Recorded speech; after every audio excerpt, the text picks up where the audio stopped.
Entonces, bueno, vamos a comenzar con lo que es anatomía del hombro. El sistema que vamos a usar en este momento es que vamos a ir de lo superficial, perdón, de lo profundo a lo superficial. Es decir, primero vamos a estudiar lo que son los huesos con con lo que es la descripción de las articulaciones y luego lo que es la parte muscular.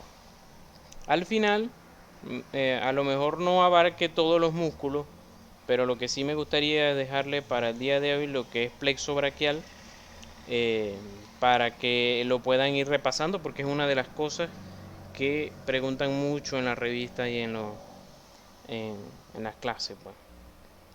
Entonces, bueno, como ya sabemos, la articulación del hombro es una articulación que está compuesta por entre 5, algunos libros dicen 5, otros 7 articulaciones que van entre lo que es la clavícula y la escápula, que forman la cintura escapular, y ella se une al esqueleto axial, que es la columna vertebral, con las costillas, y la cintura escapular que acabo de comentar se une al húmero. Entonces vamos a ir viendo lo que es cada uno de estos huesos. Tenemos lo que es la clavícula, que como sabemos es un hueso alargado y que es plano en eh, super o inferiormente, que tiene una forma de S itálica y que se articula medialmente con el esternón y lateralmente con lo que es el acromio de la escápula. Aquí tenemos un videito que está disponible igual en YouTube, lo pueden ver, pero aquí lo estoy usando para fines de que podamos entender el tema. Entonces aquí vemos la clavícula, como les dije, está con el manubrio esternal y con la escápula. Tiene su forma de S itálica.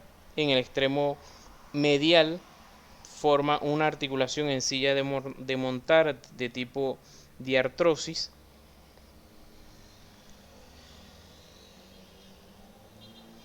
Y en el extremo lateral, que es más ancha anteroposteriormente, y se articula con el acromio de la escápula.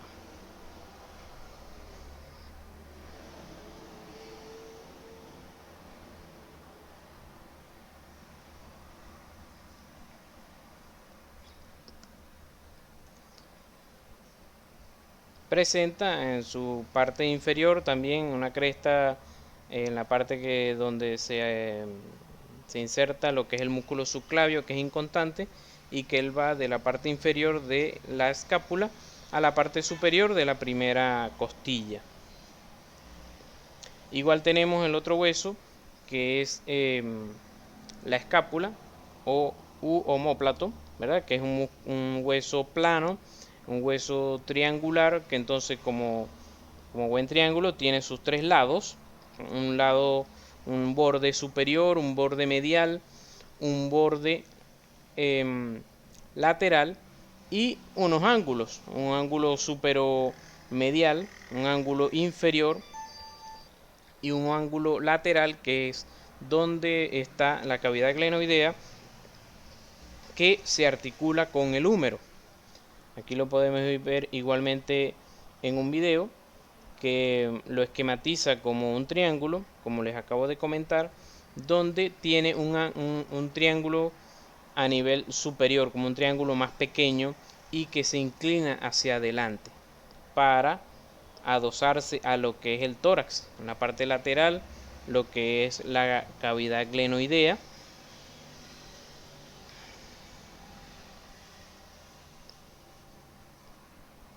Y entonces hacia posterior también como un triángulo, como lo que se llama la espina de la escápula, que termina en este cuadrito que es el acromio, donde se articula con la clavícula.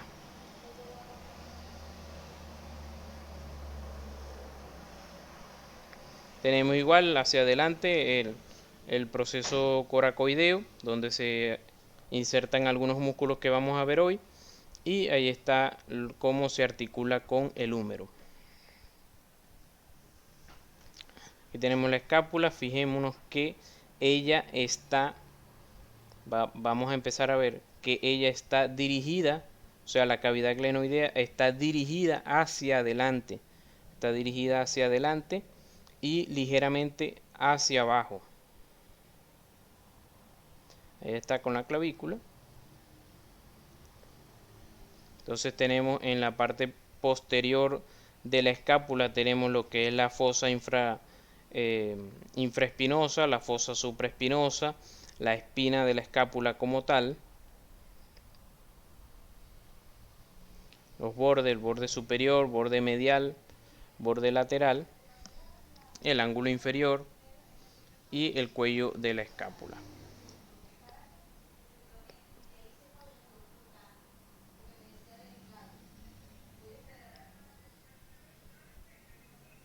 Aquí tenemos entonces la cavidad glenoidea, el acromio arriba con que se va a articular con la clavícula como ya lo hemos visto, la apófisis coracoides, el borde lateral de la escápula.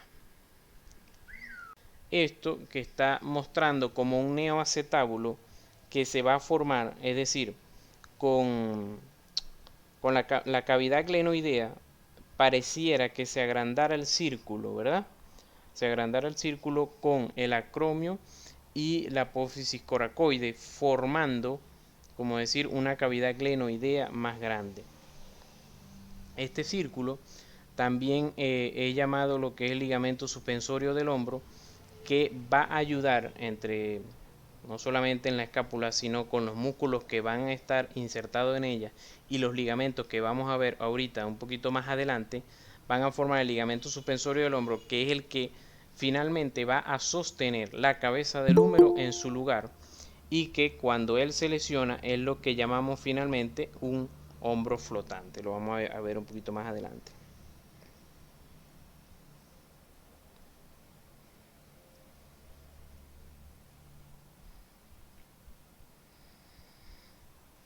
También importante, aquí se me pasó a resaltar, la escotadura supraescapular por donde va a pasar la arteria y el nervio supraescapular, y es uno de los sitios donde el nervio supraescapular se puede comprimir y puede ser causa de consulta de un paciente.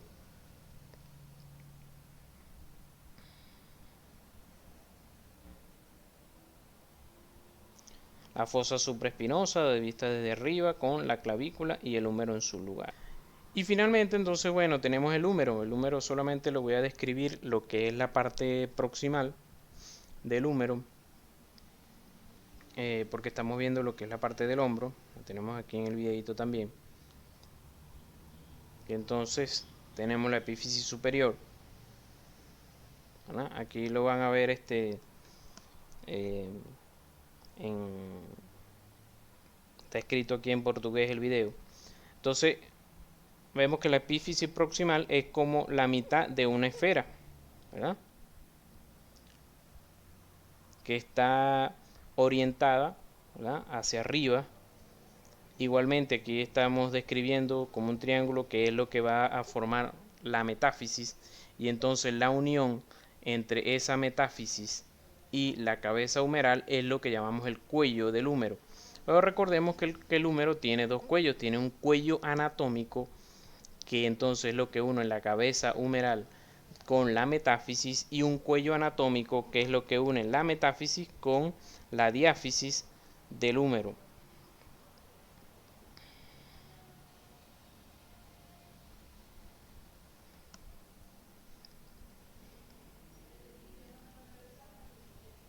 Tenemos entonces el surco bicipital, ¿verdad?, por donde va a pasar el bíceps, la porción larga del bíceps, y quiero que vayamos fijando, ¿verdad?, que él va a salir de el tubérculo supraglenoideo. Resulta que aquí la glenoides tiene un tubérculo supraglenoideo y un tubérculo infraglenoideo, dos sitios donde se insertan dos músculos.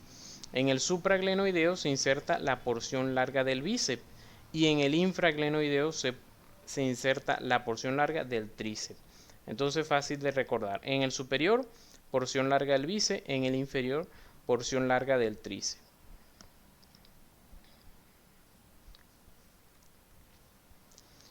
Fijémonos aquí también, no olvidar cómo la diáfisis, ¿verdad? La diáfisis del húmero, si hacemos un corte transversal, entonces vamos a ver que forma prácticamente un triángulo. Entonces al tener un triángulo, entonces el húmero, ¿verdad? Tiene un borde anterior, un borde medial y un borde lateral. Igualmente tiene tres caras, una cara medial, una cara lateral y una cara posterior, que es como más grande.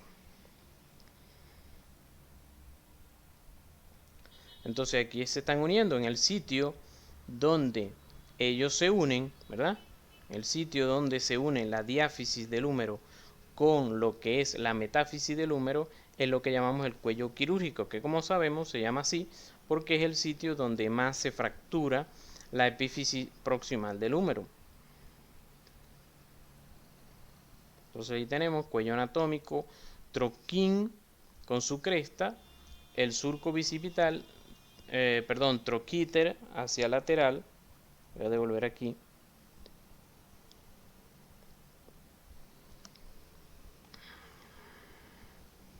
El troquíter, el troquín más hacia medial y entre los dos está el surco bicipital por donde va a pasar la porción larga del bíceps. Igual tenemos en una vista lateral, veamos el muñequito aquí, como al cambiar la posición del hueso cambia el muñequito que está aquí a la izquierda. Entonces tenemos aquí, como decir, hacia adelante el troquín, ¿verdad? Donde se va a insertar el músculo subescapular, uno de los del manguito rotador, y los otros se van a insertar en el troquíter, que tiene tres partes donde se va a insertar el resto del manguito rotador, que sería donde está el supraespinoso, infraespinoso y redondo menor.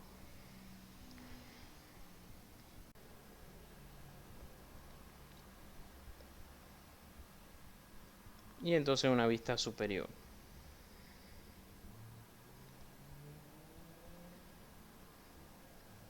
El borde medial, lateral y la inserción del deltoides, la eminencia deltoidea.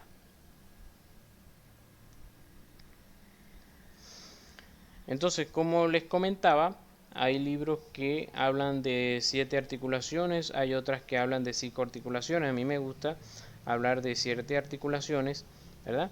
Y me gusta recordarlas de anterior a posterior, como dando la vuelta, como vemos aquí.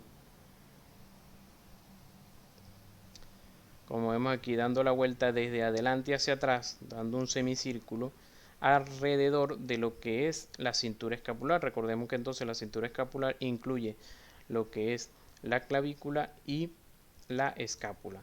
Entonces, si empezamos en anterior, ¿verdad? Comenzamos aquí en esta articulación que tenemos aquí abajito entre la costilla y el esternón. Entonces, la primera articulación sería la articulación costoesternal. Luego entonces tenemos la esternoclavicular, que entonces la tenemos aquí, ¿verdad? Esternoclavicular, seguimos, ¿verdad? Dando la vuelta, nos vamos, estábamos aquí anterior y ahora vamos hacia lateral. Estábamos aquí anterior, vamos hacia lateral, llevábamos dos, luego la tercera, a través de la clavícula, acromio clavicular, y entonces aquí bajamos. Vamos a bajar un poquito y nos vamos a encontrar con esta articulación que llamamos falsa. Recordemos que una articulación es la que nos permite la unión entre dos huesos formadas por cartílago y recubiertas por cápsula articular. Sin embargo, esta articulación que estamos llamando subdeltoidea o subacromial no cumple eso, por lo tanto es llamada una articulación falsa. Sin embargo, como permite que la cabeza del húmero, ¿verdad? Se articule, amplíe más la cavidad glenoidea, el acromio, entonces la llamamos articulación subacromial. Ya vamos a ver en otros videos cómo el húmero se vale de eso para ayudar a aumentar su rango de movimiento. Entonces esa es articulación falsa. Llevábamos dos aquí, dos aquí. Seguimos bajando. Entonces tenemos la articulación propiamente dicha del hombro, ¿verdad? Que es la glenohumeral. La glenohumeral. Y luego seguimos hacia atrás. Seguimos hacia atrás donde nos esperan 2 más, ya llevamos 5. Seguimos hacia atrás donde nos esperan 2 más. La articulación de la escápula con el tórax, porque la escápula con el tórax, ella rota sobre el tórax, y ella al rotar y moverse permite que entonces aumente el rango de movimiento del húmero.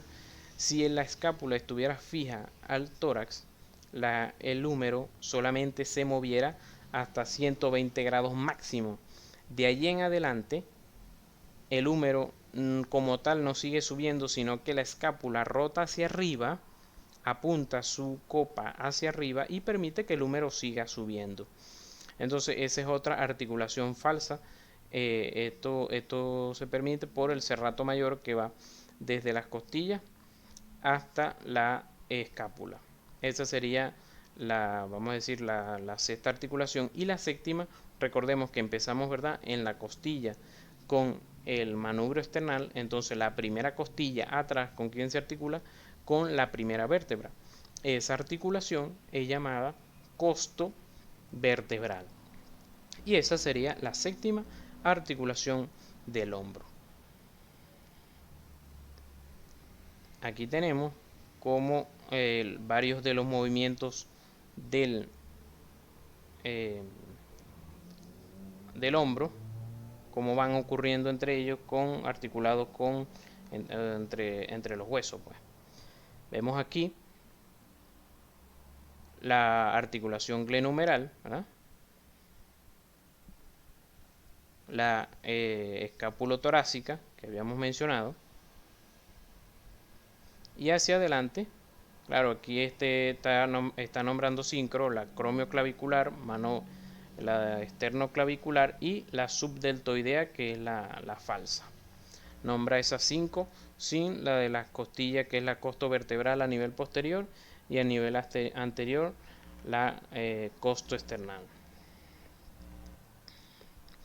Entonces, bueno, pasamos ya a lo que son los estabilizadores, es decir, lo que compone, lo que ayuda a que esta articulación se mantenga en su sitio. Y son todos estos estabilizadores, son varios, todos estos que tenemos aquí, lo que es la congruencia articular, cómo se articulan el húmero con la escápula, que en el caso de ella, aquí me detendré un poquito, en el caso de la articulación del hombro, la congruencia articular es muy mínima. Fijémonos que la esfera del húmero no corresponde con lo pequeñito que es la copa de la cavidad glenoidea. Ahora, ¿por qué eso es así? Bueno, porque eso me va a permitir a que el húmero, pueda hacer una abducción y una flexión de 180 grados. Ahora, en la cadera, como sabemos, fijémonos cómo el acetábulo abarca bastante la cabeza del fémur, ¿verdad? Y por eso la articulación del fémur es mucho más estable que la del hombro. Pero ¿qué pasa? Que la cadera, yo no puedo hacer una abducción o una flexión de 180 grados como lo hace el hombro. Ahora, ¿qué sucede? Que en el hombro yo necesito esos rangos articulares para yo poder llevar la mano a todos los sitios de mi espacio que tengo alrededor. En cambio, el pie yo no necesito moverlo tanto. Yo lo que no necesito el pie es para apoyarme para la marcha.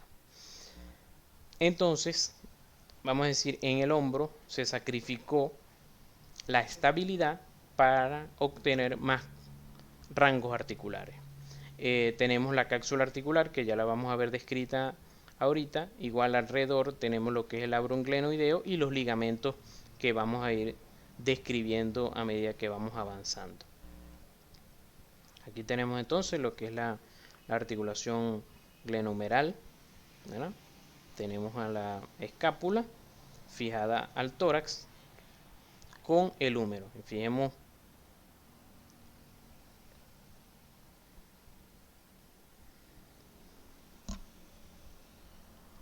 cómo el húmero, ¿verdad?, está dirigido hacia arriba, hacia adentro y hacia atrás, la cabeza humeral.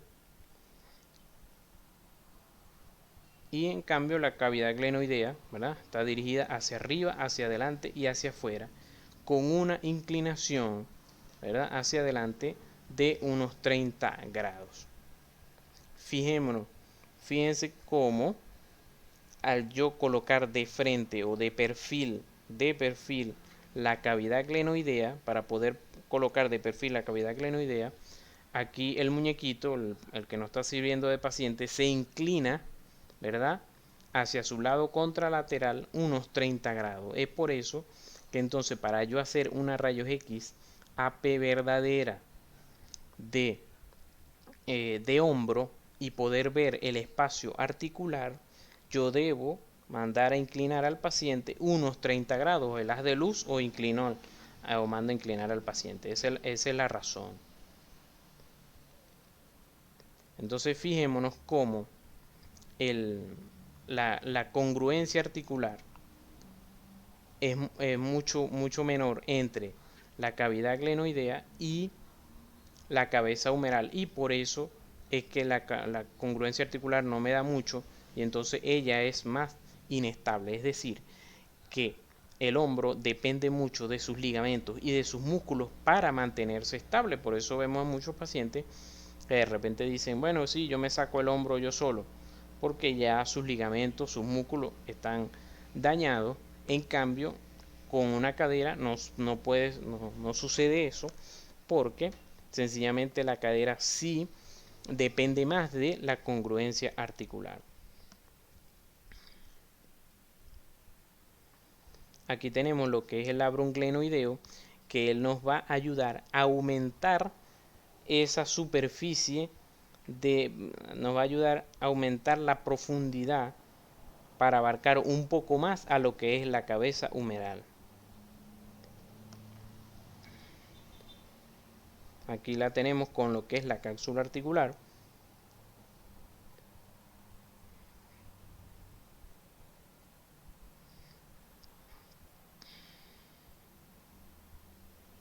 Y bueno, tenemos igualmente lo que son los estabilizadores dinámicos, que como sabemos, los estabilizadores dinámicos son los músculos que pasan alrededor de la articulación, pero que no me voy a detener a nombrarlos ahorita, sino que los vamos a ir viendo, los vamos a ir describiendo más adelante.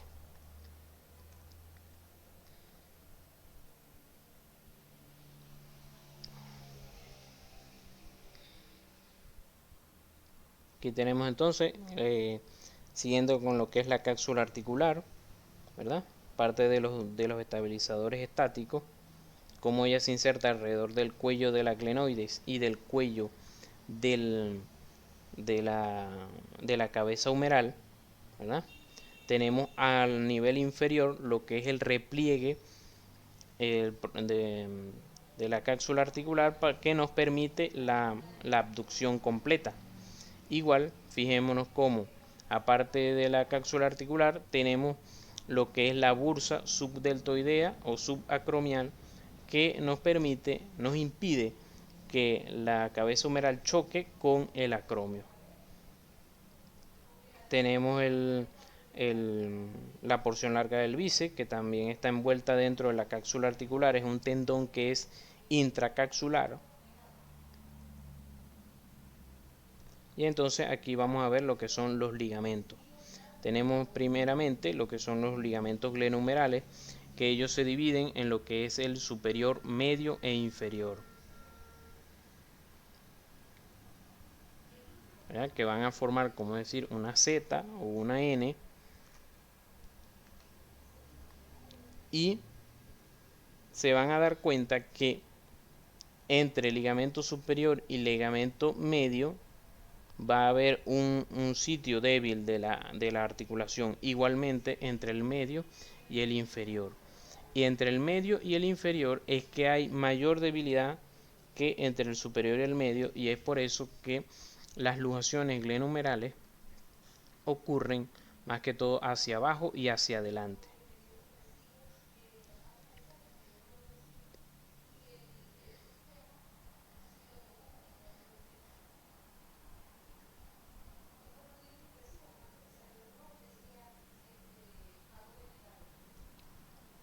tenemos los otros ligamentos, los coracohumerales, que tenemos más que todo lo que es uno anterior y uno posterior. Ellos lo que me van a impedir, me van a limitar lo que es tanto la flexión como la extensión. Igual la flexión, obviamente, como sabemos, no llega hasta los 90 grados, pero para que llegue hasta los 180 grados, a juro se tiene que mover la escápula, porque como vemos, ya el ligamento coracohumeral posterior va a impedir que nosotros podamos seguir haciendo la flexión. Entonces nos tenemos que llevar con la escápula.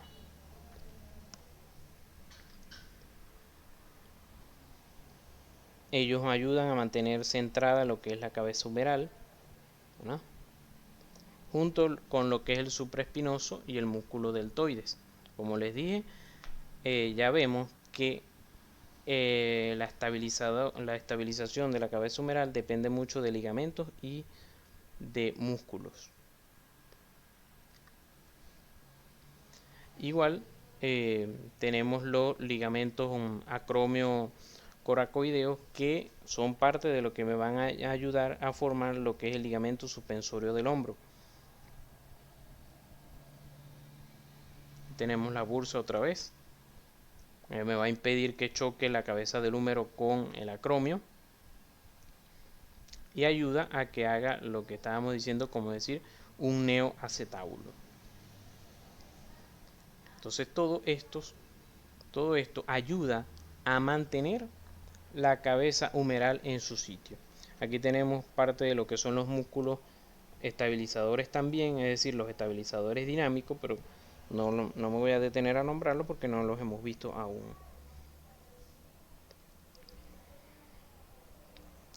Entonces aquí está lo que les estaba diciendo, lo que es el ligamento suspensorio del hombro.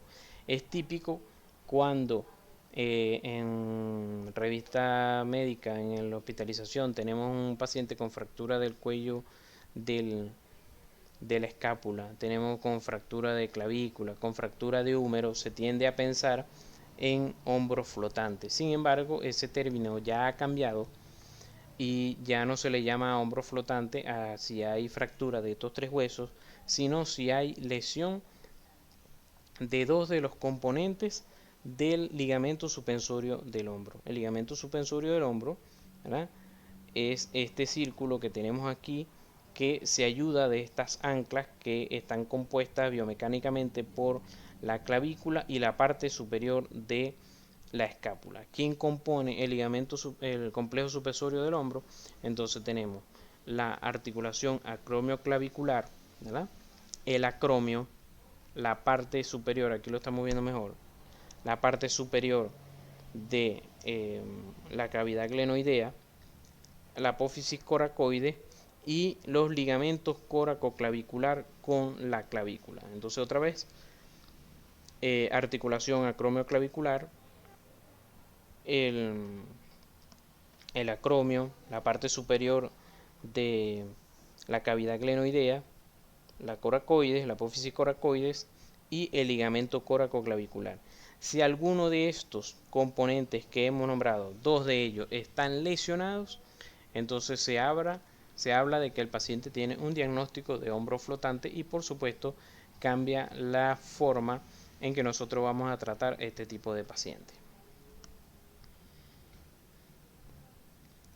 Entonces, bueno, ya tenemos igualmente aquí lo que habíamos hablado de lo que es la cápsula articular con sus diferentes ligamentos.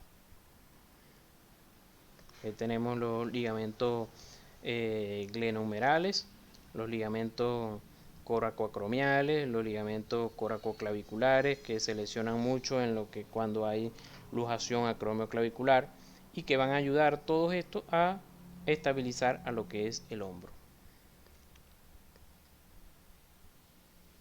Igualmente tenemos aquí los diferentes ligamentos, los glenohumerales,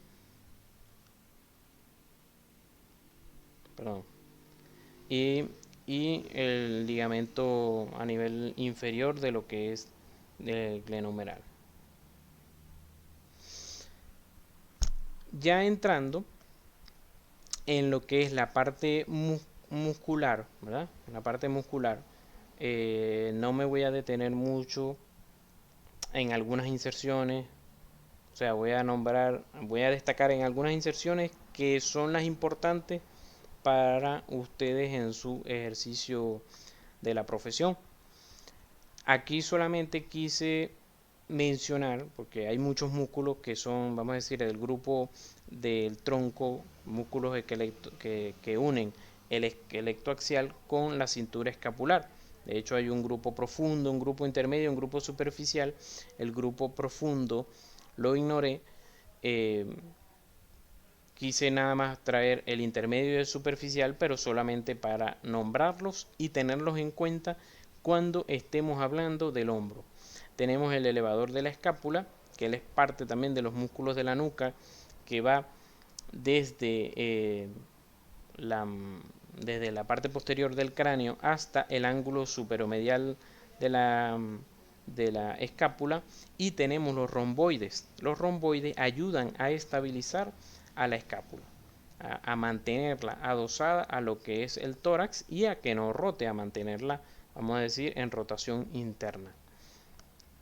Entonces tenemos aquí el romboides menor, que es este fascículo que tenemos aquí superior, y el romboides mayor, que lo vemos más grande porque él va de aquí hasta aquí. Claro, sus fibras se van a insertar desde las apófisis espinosas hasta el borde medial de la escápula. Igualmente, en el grupo más superficial tenemos estos dos músculos. Tenemos lo que es el músculo trapecio y el músculo dorsal ancho. El músculo trapecio lo vamos a ver un poquito más adelante en conjunto con el deltoide. A mí me gusta explicarlos a ellos dos juntos porque de una vez se comprende.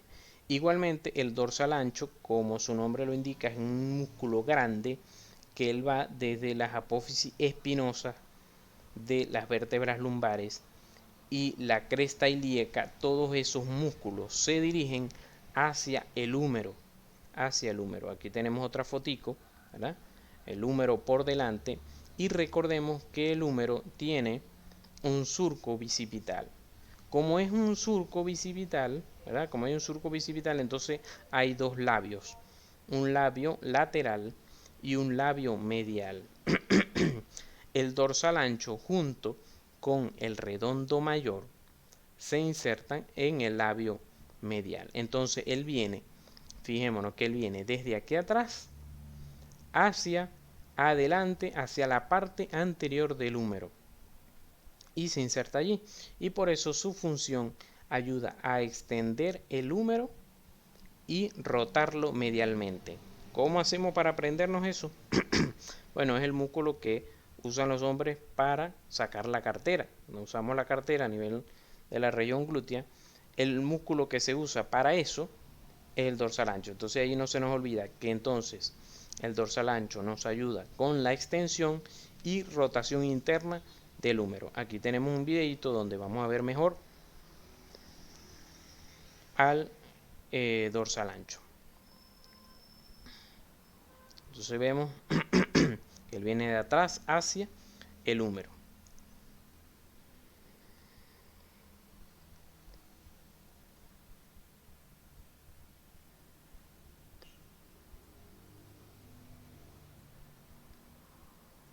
Entonces fijémonos que él va a venir insertado desde las apófisis espinosas,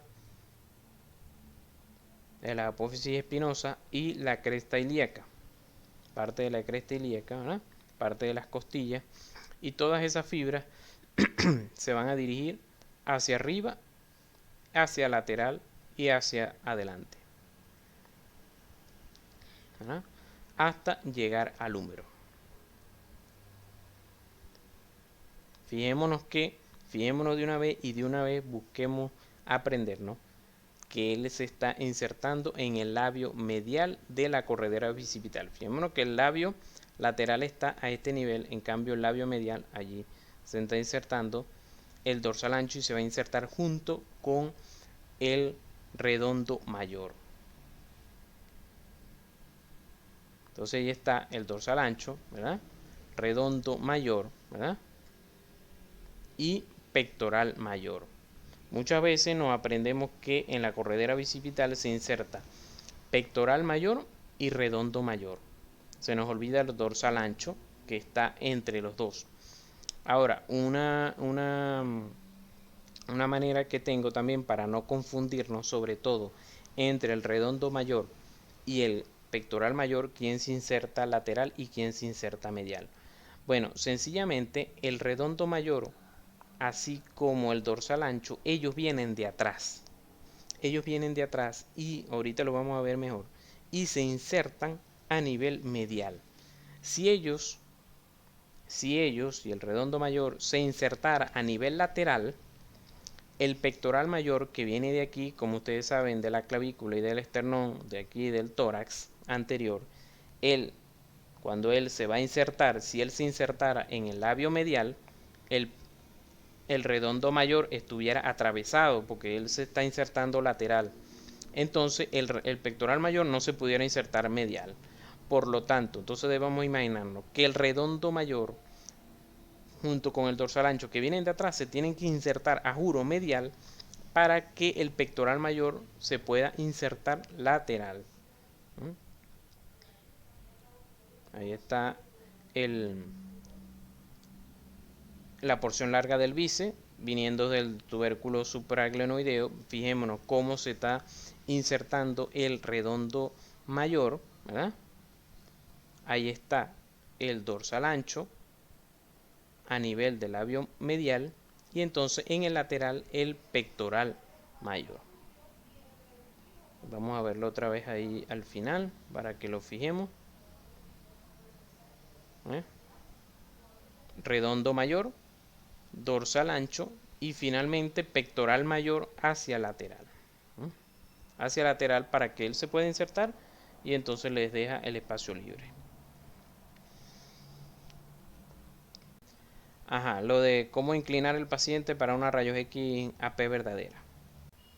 Fijémonos, no sé si te has fijado cuando le has hecho normalmente una rayos X normal, ¿verdad? Al paciente le mandas a hacer una rayos X AP. Fíjate que está el paciente de frente. Y cuando tú haces la rayos X AP, no puedes ver la línea, el espacio entre los dos huesos. No lo puedes ver de frente, sino que ellos se interponen. Pues estás haciendo la rayos X de frente así a este paciente. Y entonces cuando haces esto, ellos se interponen la cabeza con la glenoides. ¿Por qué sucede eso? Porque sencillamente si tú ves los dos huesos desde arriba, la glenoides está dirigida hacia adelante y el húmero está dirigido hacia atrás. Voy a buscar aquí aquí está, creo que está mejor. Fíjate más o menos aquí que la escápula está dirigida hacia adelante y el húmero está dirigido hacia atrás. Eso hace que cuando tú haces un rayo de luz de frente, no vas a poder ver la línea, el espacio que hay entre la glenoide y la cabeza humeral. Entonces, ¿qué hacemos? Colocamos a la articulación de frente. ¿Cómo lo hacemos? Colocamos la articulación de frente. ¿Cómo lo hacemos? Inclinando al paciente o inclinando las de luz. Normalmente inclinamos al paciente.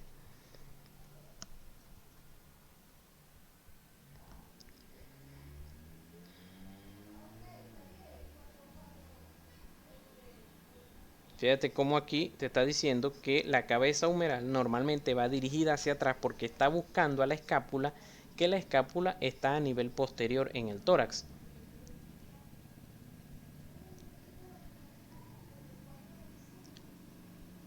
Igualmente, aquí te está hablando de la escápula y te dice que fíjate cómo está la persona aquí completamente lateral. Tú creerías que vas a ver a la escápula así, si ves a la persona lateral, pero fíjate cómo está la persona. Colocas la persona completamente lateral y te queda la escápula mirando hacia adelante.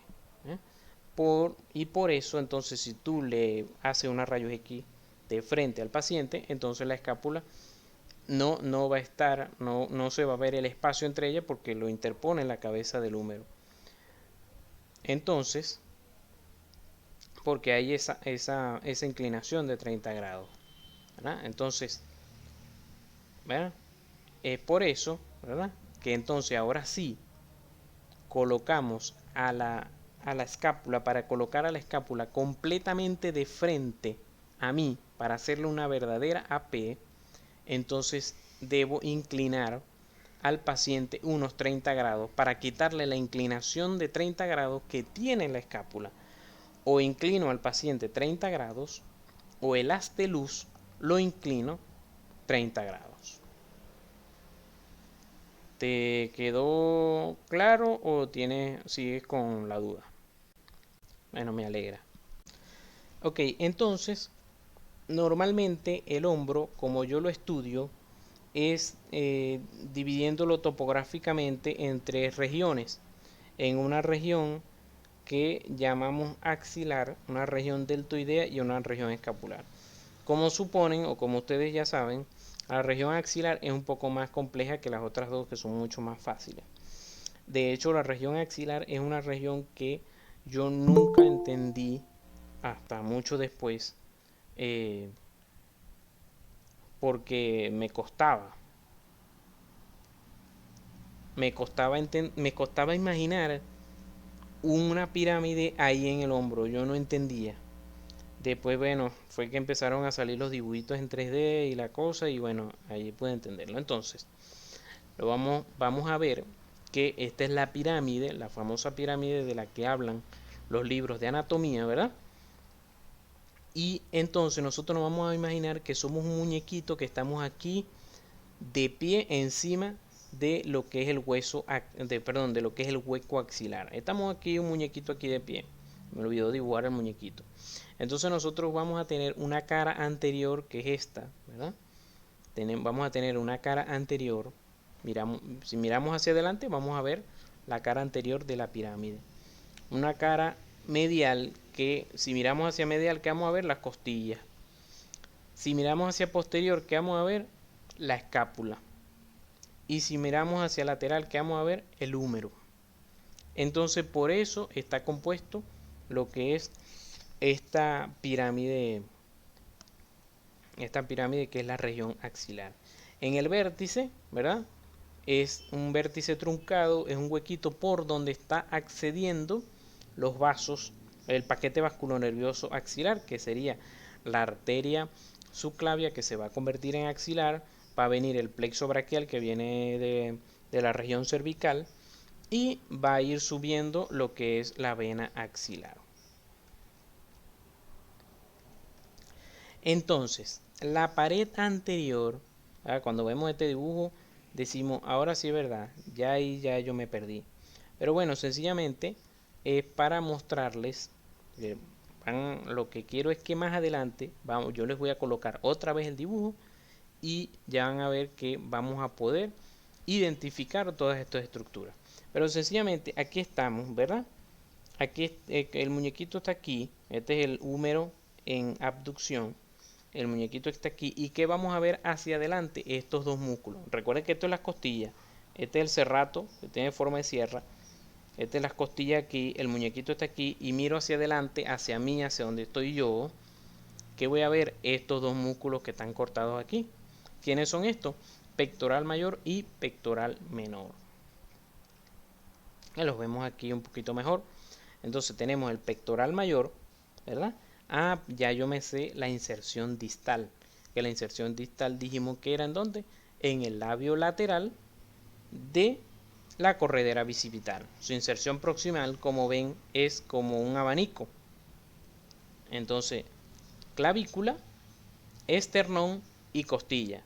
Eso de aprenderse que si el tercio medio de la clavícula, que si tantas costillas, eso yo nunca me lo aprendí. Yo sencillamente me ubicaba que eso es clavícula, esternón y las costillas aquí. Que si te las preguntan, bueno, ya tú sabes que cuando termina el esternón termina en la quinta, sexta costilla. Entonces las costillas que están hacia abajo son las que agarra el pectoral. 6, 7 y 8, por ahí más o menos. Creo que por aquí lo dice. Aquí está. 6, esta es la inervación. Aquí no te dice las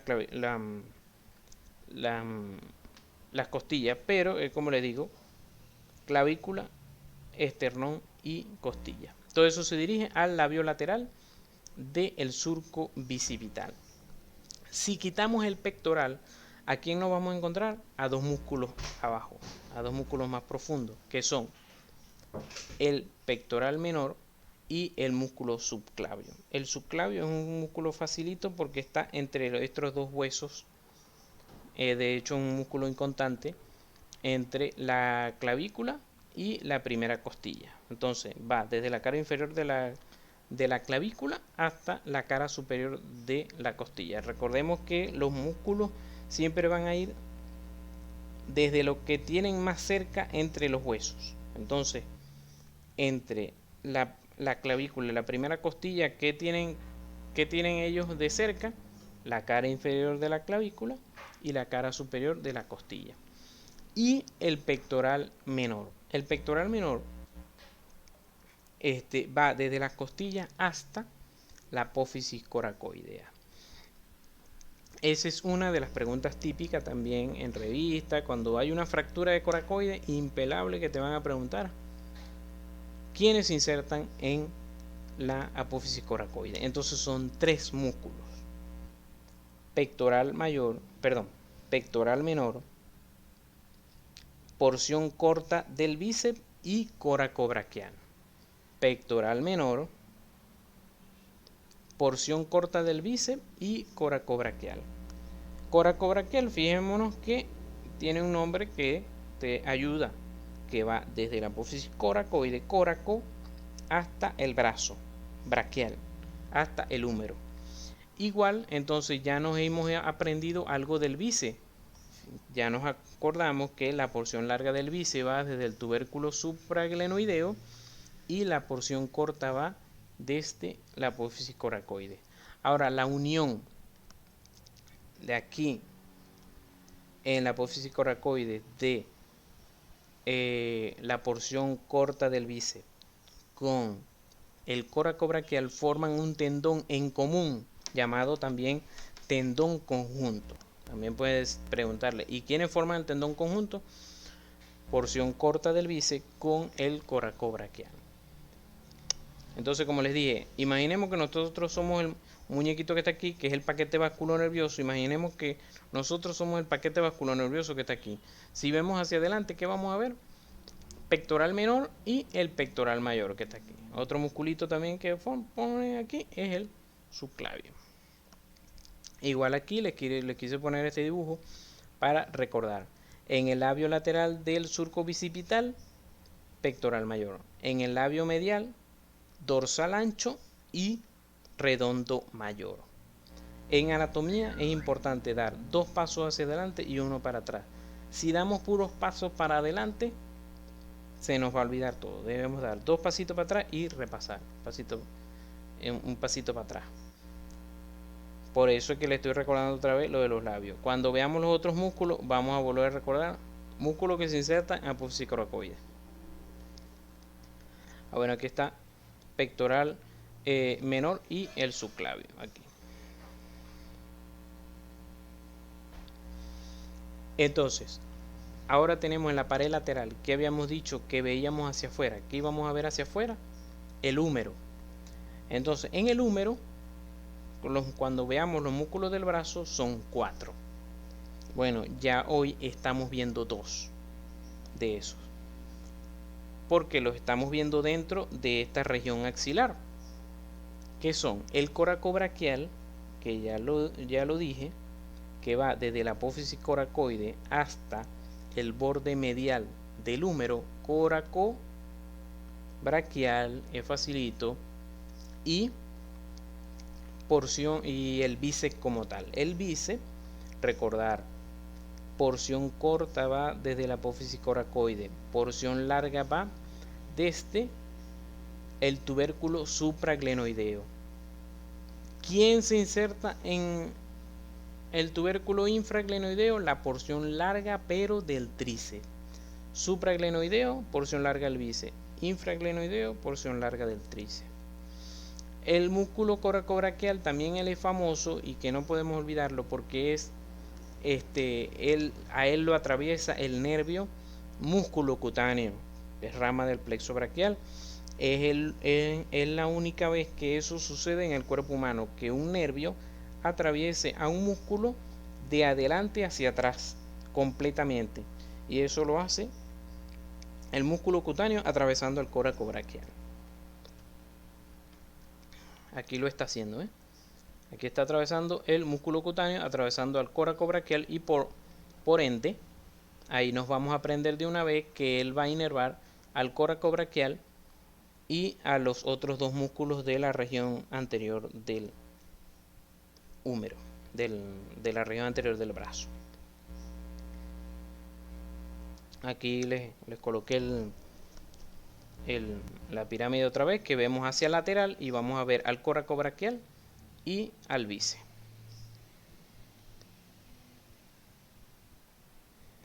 A nivel posterior, si volteamos, ¿verdad?, hacia posterior, ¿a quién vamos a ver? A la escápula. Pero resulta que la escápula ya en vivo no está descubierta, sino que ya está cubierta por este músculo en la fosa subescapular. Es decir, anteriormente la cubre este músculo llamado subescapular, que es uno de los del manguito rotador.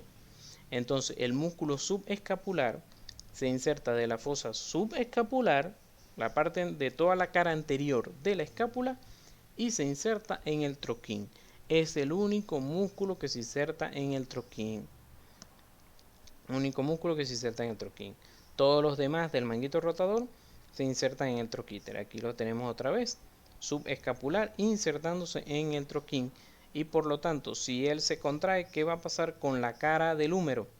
Imaginémonos que el húmero tiene una carita aquí mirándonos para adelante. Si él se contrae, lo jala, ¿qué va a pasar con el húmero? Va a mirar hacia adentro. Por lo tanto, el subescapular ayuda a hacer rotación medial del húmero.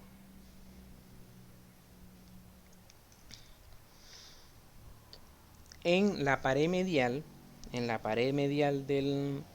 de esta región axilar hacia adentro, ¿a quienes vamos a ver? A las costillas con sus músculos intercostales y a este músculo llamado serrato mayor. Este músculo serrato mayor es el músculo que se llama así porque parece una sierra. Parece una sierra. Él es uno de los músculos también que a mí me costó aprenderme su inserción, y ya la vamos a ver. Aquí repasamos, como les dije, dos pasitos para adelante, uno para atrás. El bíceps, porción larga es lateral, porción corta es medial. Aquí coracobraquial, aquí pectoral menor. Aquí está cortado el pectoral mayor, ¿verdad? Y aquí hacia lateral es el deltoides. Ajá, entonces aquí fíjense que tengo varios dibujitos para poder explicarle lo que es las inserciones del serrato mayor, cómo él está ubicado. Recordemos que yo les había dicho que los músculos siempre van a buscar insertarse en dos huesos, en la parte de los huesos que están más cercas, pero resulta que el serrato mayor no hace eso, por eso es que es un poquito a veces difícil de entender. Él se inserta desde las costillas, ¿verdad? Desde las costillas, la parte lateral de las costillas, y él se va a dirigir y se va a insertar en la escápula. Pero resulta que si él está lateral, ¿verdad?, y se está dirigiendo hacia posterior, dirigiéndose hacia la escápula, por lógica, ¿verdad?, él se debería insertar en el borde lateral, de la escápula. Pero resulta que no lo hace así, sino que se inserta en el borde medial, Fijémonos aquí en este dibujito que él se va, en vez de insertarse en la cara lateral, se va a insertar, en vez de insertarse en el borde lateral, se va a insertar en el borde medial. Es decir, que él pasa por delante del subescapular para insertarse en el borde medial de la escápula. Fijémonos aquí, esto que está sostenido aquí por este farabé, ¿verdad?, es el subescapular. Estamos llevando como hacia más posterior a la escápula con el subescapular, y el serrato mayor está pasando por delante del subescapular para insertarse en el borde medial. Igual aquí lo vemos un poquito mejor. El serrato mayor se va a dirigir hacia posterior, igual aquí serrato mayor se está dirigiendo hacia posterior para insertarse no en el borde medial, perdón, no en el borde lateral, sino en el borde medial. Aquí tenemos, podemos, para repasar, buscar quiénes son. Entonces, serrato mayor, subescapular, dorsal ancho que viene de atrás. Este es alguien que se está insertando en el labio lateral del húmero. ¿Quién será? Pectoral mayor, está seccionado.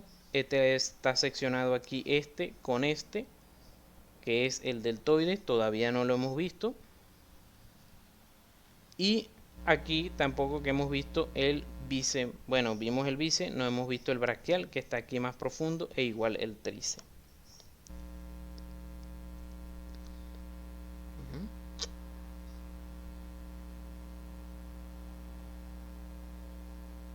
Lo que son los triángulos de los redondos lo vamos a ver en la próxima clase.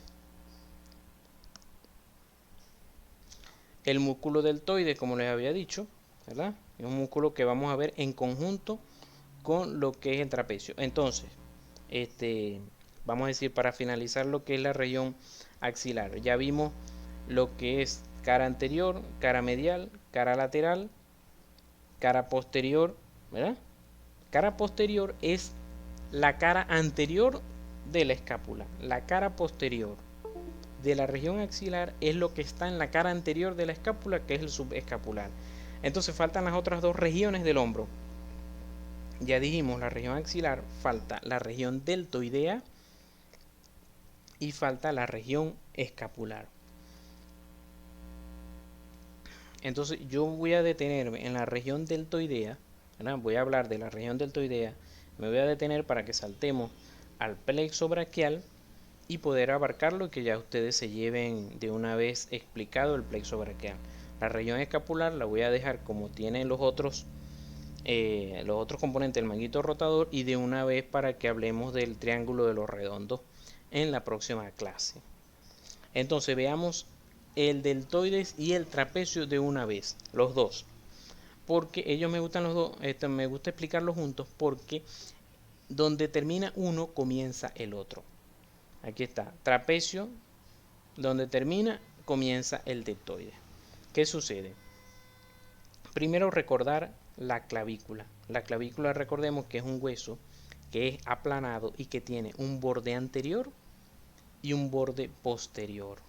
Igual la espina de la escápula. La espina de la escápula, lo vemos aquí, la espina de la escápula tiene también un borde superior y un borde inferior. Fijémonos que es diferente. La espina de la escápula tiene un borde superior y un borde inferior.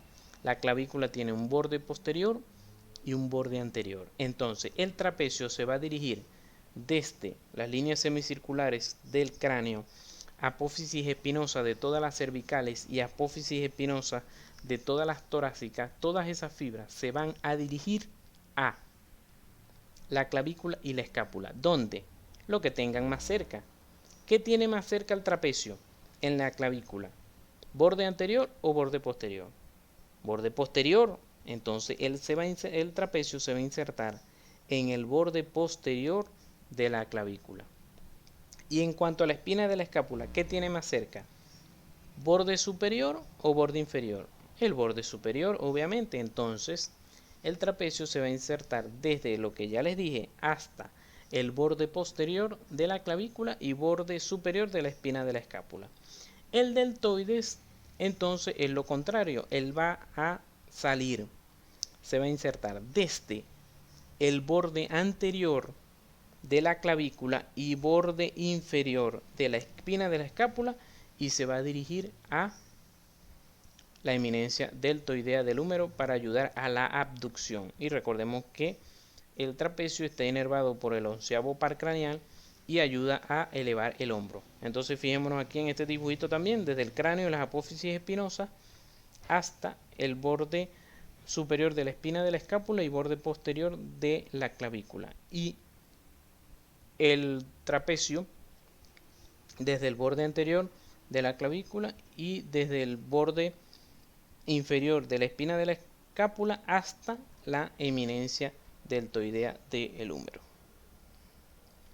Entonces, bueno, como les dije, vamos a quedar para después con la región escapular y vamos a ver de una vez aquí lo que es el plexo braquial. ¿Tienen alguna duda en este punto?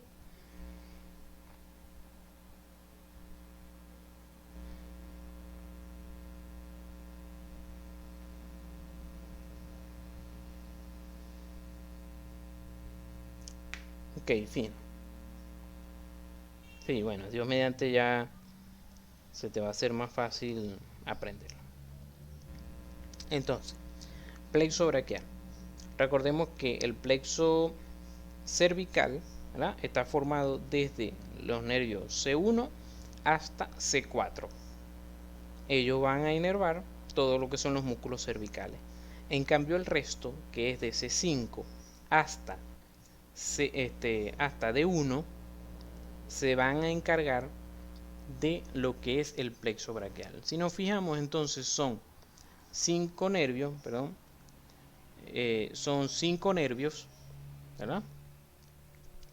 que entonces va a quedar uno impar, que es el del medio. El del medio va a seguir solo y se va a unir C5 con C6, se van a unir los dos de arriba y se van a unir los dos de abajo, y el del medio sigue solo. Entonces uno C5 con C6 y me forman el tronco primario superior, o la literatura nueva dice tronco superior simplemente. S7, como es medio pajuito, él sigue solo y entonces él dice yo voy solo y entonces se llama tronco primario medio. Y C8 con D1 se van a unir en parejita también y entonces forman el tronco primario inferior. C5 con C6 el superior, C7 solo el medio, C8 con D1 el inferior. Entonces, bueno, de 5 nervios, ¿verdad?, los redujimos a 3. Entonces dijimos, bueno, ahora se me hace más fácil porque ya redujimos la cosa a 3. Ah, bueno, pero resulta que ellos, para hacernos la vida más complicada, entonces se dividen cada uno en 2, que es lo que llamamos ramas. Entonces el tronco superior se divide en rama anterior y posterior, igual el medio y el igual el inferior. Ahora tenemos 6, ahora estamos peor. Entonces ahora tenemos 6, 2 ramas cada una. ¿Qué va a pasar ahora para yo conformar lo que ustedes saben que ahora vienen los fascículos o troncos secundarios, ¿verdad? Entonces, por lógica, si, ¿verdad?, decíamos, bueno, vamos a formar 3 fascículos, es por lógica que se formen con 2 ramas de cada uno. Pero resulta, ¿verdad?, que el tronco posterior es egoísta y él dijo, yo me llevo 3. El tronco secundario posterior, él agarra y dice, se lleva la rama posterior del superior, la rama posterior del medio y la rama posterior del inferior y se los lleva. No me importa qué hacen los demás, yo me llevo 3 ramas. Y entonces esas 3 ramas posteriores forman el tronco secundario posterior o fascículo posterior. Bueno, entonces el fascículo lateral dice, bueno, yo no sé qué va a ser el inferior, el medial, pero yo me llevo 2. Entonces, el tronco secundario lateral o anteroexterno se lleva a la rama anterior del superior y la rama anterior del medio y forma el tronco secundario anteroexterno. Y entonces, bueno, ¿qué más le queda al anterointerno? Llevarse él solamente a la rama anterior del tronco primario inferior. Entonces, para que no se les olvide. Vuelvo otra vez. Ustedes lo arman así. Los tres del posterior forman el secundario posterior. Entonces me quedan tres ramas anteriores. Entonces la que va aquí arriba es la que es egoísta también y se lleva 2. Tronco secundario entero externo y se lleva 2. Y el medial o tronco secundario entero interno se lleva al, a la rama anterior del tronco primario inferior. Ahora, siempre la pregunta cuando empezamos es, decimos, bueno, aquí empezamos superior, medio, inferior. Estos nombres sí es lógico, ¿verdad? Superior, medio, inferior. Pero ¿por qué aquí esto cambia a lateral y a medial?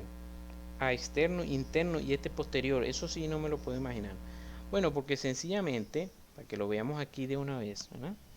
Porque sencillamente en el tronco superior, medio, inferior apenas están saliendo del cuello. Entonces ellos están en posición de decir superior, medio e inferior. Pero cuando pasamos a los fascículos, ya esto está aquí, ya ha pasado por la clavícula, estamos en pleno región axilar. Y entonces, por aquí va pasando la arteria axilar. Y la arteria axilar es la que le va a dar posición a estos troncos posteriores o a troncos secundarios o fascículos. Aquí está mejor. Aquí está la arteria axilar. Y entonces el tronco secundario anteroexterno que se formó de la rama anterior del tronco primario medio y la rama anterior del tronco primario superior, ¿verdad? Que se me va a formar el tronco anteroexterno, él se llama anteroexterno por su relación con la arteria axilar, es decir, él está anteroexterno con relación a la axilar, a la arteria axilar. Igual el tronco secundario anterointerno, él está anterointerno con relación a la arteria axilar y recordemos que él se formó de solamente la rama anterior del tronco primario inferior.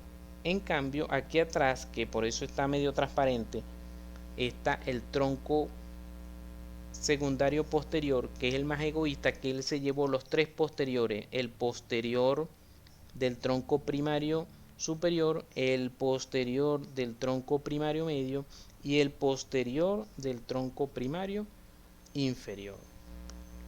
Entonces, por eso, ahora, ¿qué ramas me dan? ¿Cuáles son las ramas terminales del plexo braquial? Entonces, el tronco secundario anteroexterno me va a formar el músculo cutáneo, que ya se lo nombré, que es el que atraviesa el coraco braquial, y la rama lateral del mediano. El tronco posterior me va a formar el radial y el axilar, y el tronco anterointerno, la rama medial del mediano y el cubital. Ahora, ¿cómo hacemos para aprendernos quién sale de quién? Bueno, además de la práctica, yo les voy a decir algunas cositas. Primero, el que tienen que sacar primero, así como sacaron aquí el posterior de primero, porque él se lleva 3 de las ramas posteriores, ¿verdad? Es el más fácil, entonces también él lo sacan primero. Dicen, bueno, él saca el radial y el axilar. ¿Por qué? Fíjense que cada uno saca 2. Él saca el radial y el axilar porque el radial va a inervar toda la cara posterior del brazo y antebrazo. Entonces, como inerva toda la cara posterior de brazo y antebrazo, entonces por lógica sale del tronco secundario posterior. Y el axilar que le va a dar la vuelta al cuello anatómico del húmero. Para ese sí no tengo mnemotecnia, pero él siempre va ahí acompañadito del radial. El otro es recordar, ¿verdad? Porque bueno, ya yo sé, esto sí está fácil. Rama lateral del mediano obviamente sale del tronco secundario lateral o anteroexterno. Y obviamente la rama medial del mediano sale del anterointerno. Ahora, ¿cómo hago para aprenderme músculo cutáneo y cubital? Bueno, recordemos que el nervio cubital es el que cuando nos golpeamos el codo vemos estrellas, que nos da un corrientazo por todo el antebrazo. Entonces, eso sucede cuando nosotros nos golpeamos a nivel medial el codo. Cuando nos golpeamos a nivel medial el codo, se lesiona el cubital. Entonces el cubital, como lo vamos a relacionar con el meñique y que él es medial, entonces por eso él sale del tronco secundario anterointerno. Por lógica, entonces el músculo cutáneo me sale para anteroexterno. Ahora, ¿por qué el mediano no sale de un solo sitio? Bueno, porque él también es egoísta. Él dice, no, yo quiero salir de dos partes, quiero llevarme más neuronas. Entonces él sale del tronco secundario anteroexterno y del anterointerno. Y lo vemos aquí en el dibujito. Por eso este nervio que vemos aquí, que es el 2, es el nervio mediano, porque él tiene la rama lateral, la rama medial, perdón, del mediano y la rama lateral del mediano. Si vemos aquí, tronco posterior, ¿a quién me da? Tratemos de adivinar, de recordar. Radial y el axilar, que aquí está ya buscando dar la vuelta a la cabeza del húmero. Del tronco secundario anteroexterno o lateral, ¿quién sale? La rama lateral del mediano y el músculo cutáneo. Y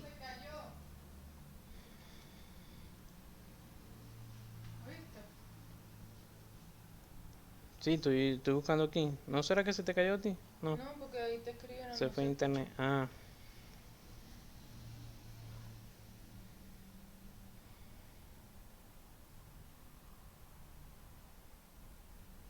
Sí.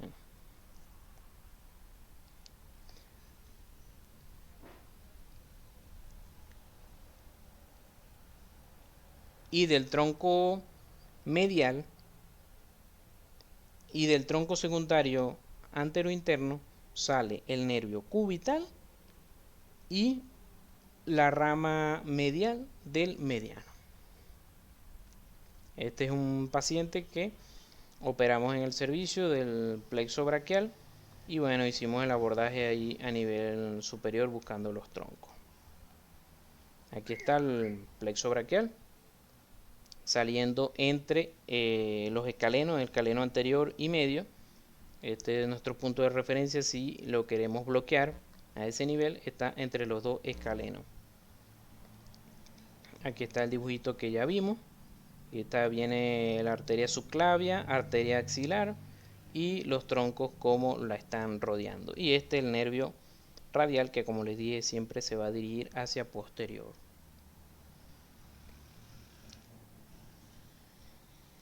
Aquí tenemos entonces, otra vez, para verlo un poco más anatómico, primero las raíces nerviosas, se unen las dos de arriba, forman el superior, el del medio continúa solo, las dos del inferior, las dos inferiores se unen y forman el tronco inferior. Después el fascículo posterior se va a formar con las ramas posteriores del superior medio inferior, el antero externo o lateral de la rama anterior del superior y del medio, y el antero interno se va a formar solamente de la rama anterior del tronco inferior. Y me van a formar entonces que está el mediano, que viene del lateral y medial, el medial me da el cubital, el lateral me da el músculo cutáneo y el posterior me da el radial y el nervio axilar. Hasta ahorita, ¿qué conocemos de este dibujo? ¿Quiénes se insertan en la clavícula? Trapecio, deltoides. Aquí se está insertando lateralmente el músculo pectoral mayor. No se te está escuchando. Aquí tenemos aquí en la parte anterior el pectoral mayor, pectoral menor y hacia medial entonces tenemos el serrato mayor. Muchas gracias.